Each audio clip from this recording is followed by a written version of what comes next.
How's everybody doing? So let's talk about suspension. Snooker started having a little bit of an issue with the back shocks, and I have the Legends REVOs on them, REVO-A's.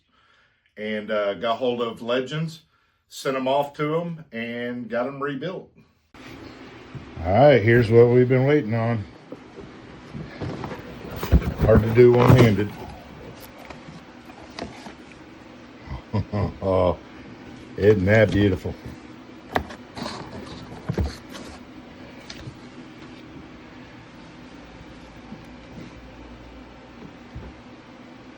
So, tell you the whole story.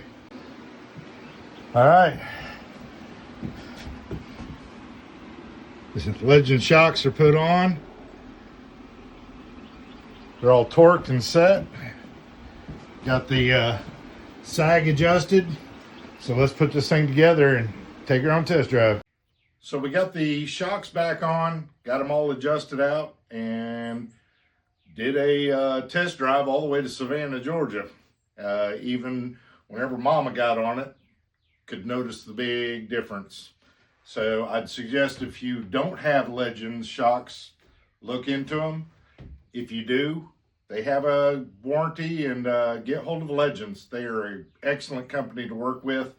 And I'm going to tell you, a proper operating suspension makes a big difference on these motorcycles.